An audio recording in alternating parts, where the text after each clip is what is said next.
So in this video we are learning about in sequential circuit design circuits. It's in place of sequential circuit. So we are learning the different about different latches and flip-flop. So the first topic here in this topic was in SR latch design. Okay, so let's start it. So what thing we are learning in this video? We are learning about a sequential circuit, level triggered circuit, SR latch operations, SR latch implementation. For sequential circuit, the circuit with the memory element which keep the track of the previous output. Okay, they are building block of RAM, ROM, and even other type of memory.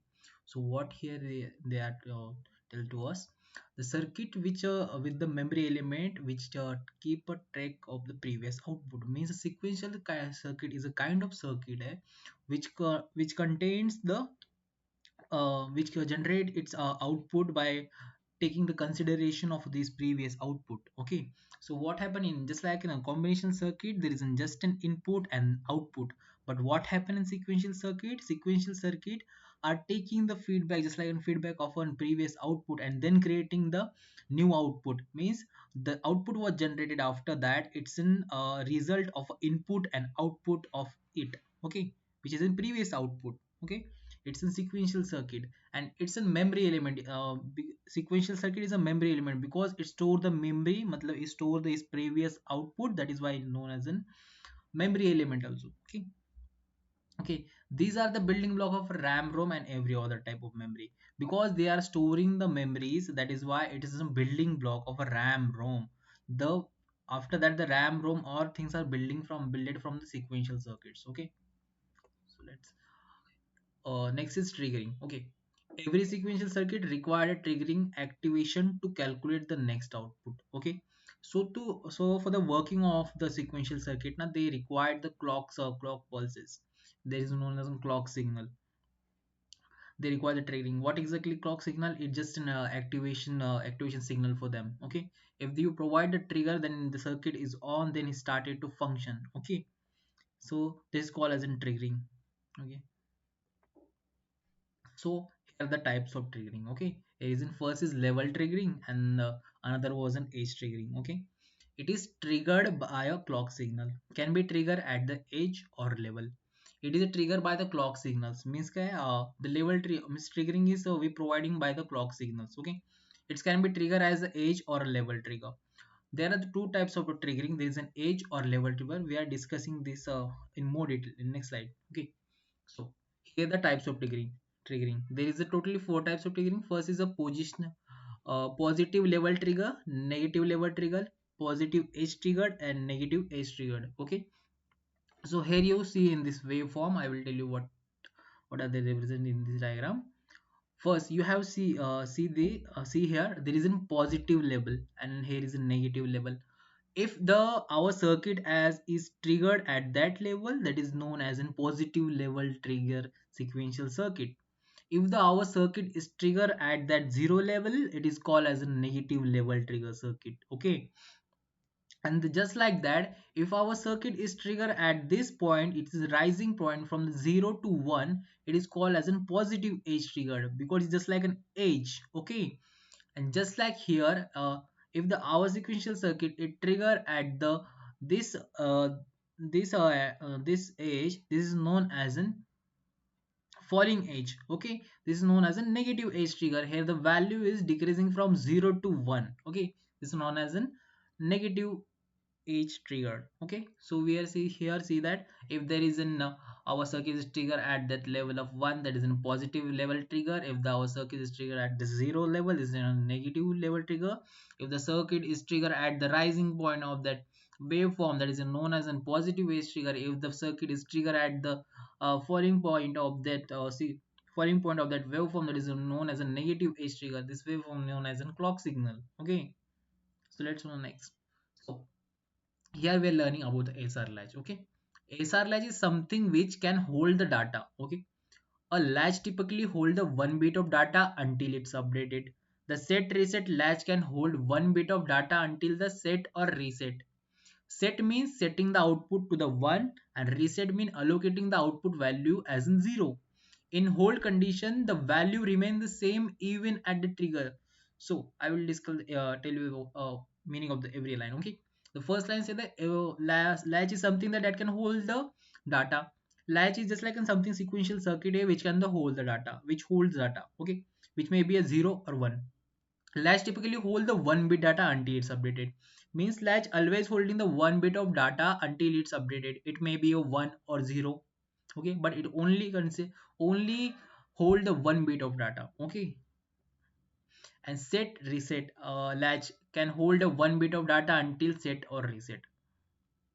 And so set and reset latch can always hold the 1 bit of data until it's set or reset. Okay, set meaning is setting the output to the 1. Okay, and the reset meaning allocating the output value as in 0. Okay, and hold the condition is value remain the same even at the trigger.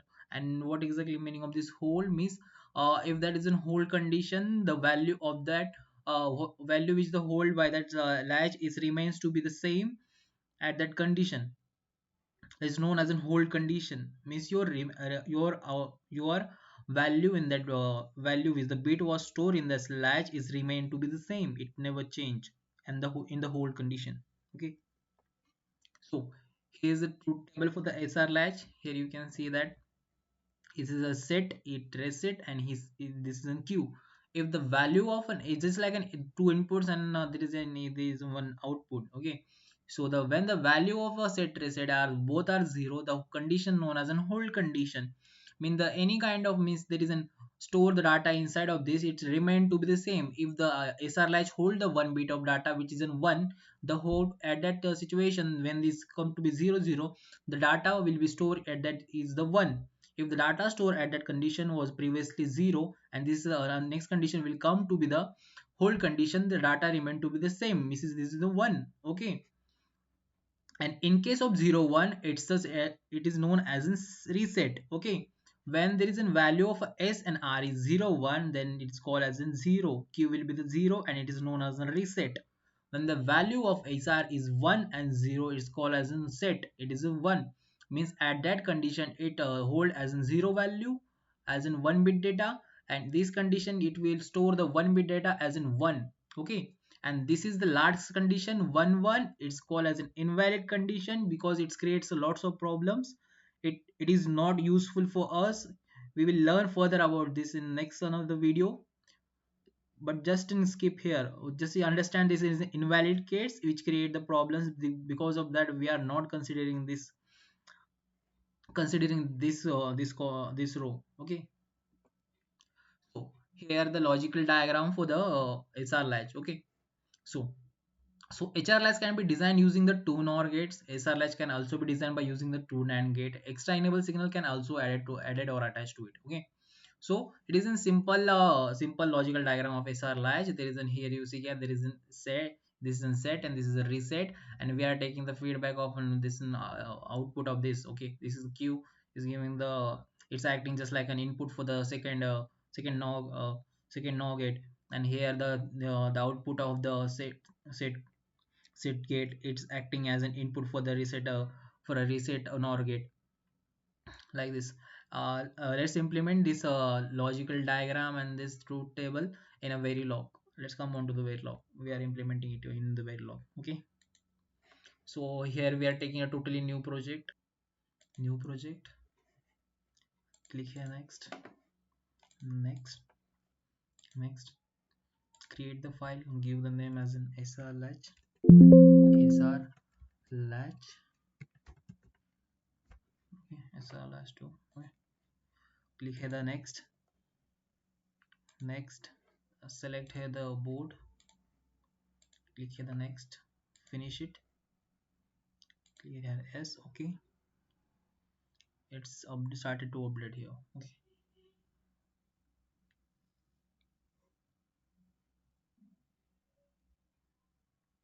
okay. So give the name of this so we know that how many we have an inputs and output. I will tell you, you can just take the reference of this. Okay, so we know that we have in total two here. From the we know that the total two inputs and there is in two outputs. So give the define the ports here.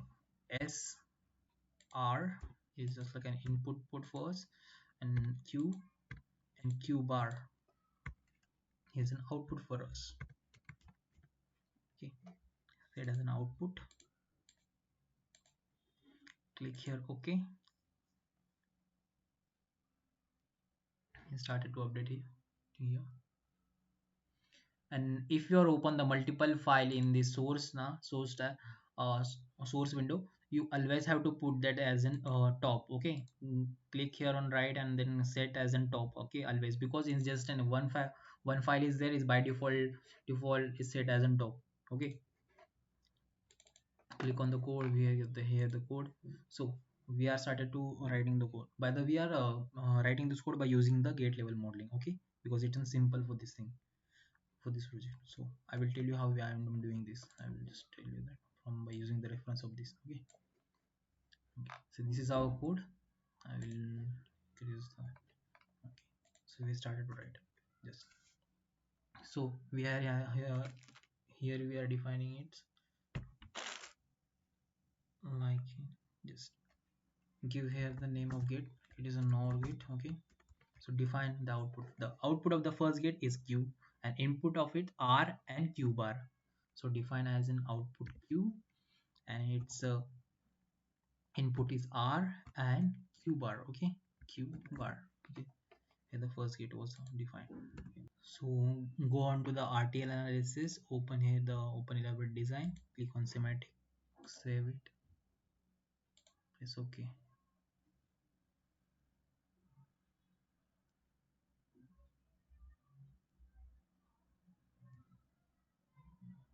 So here we get the logical circuit for it.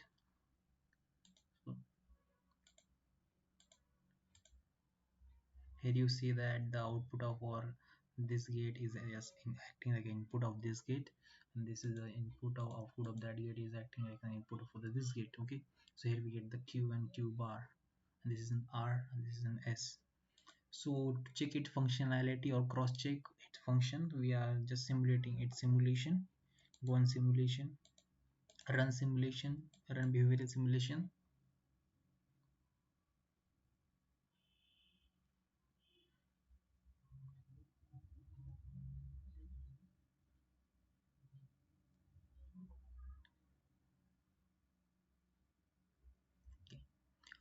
So here we are setting as an force clocks. So set here 0 1, press OK, and here set the force clock 0 1 to get the asynchronous clock now. So we are getting here the value 170 to get the asynchronous clock. Press here OK on it and simulate it. Wait a second, it, so zoom it. Okay, so we here we get this waveform. So this is our conditions. Okay,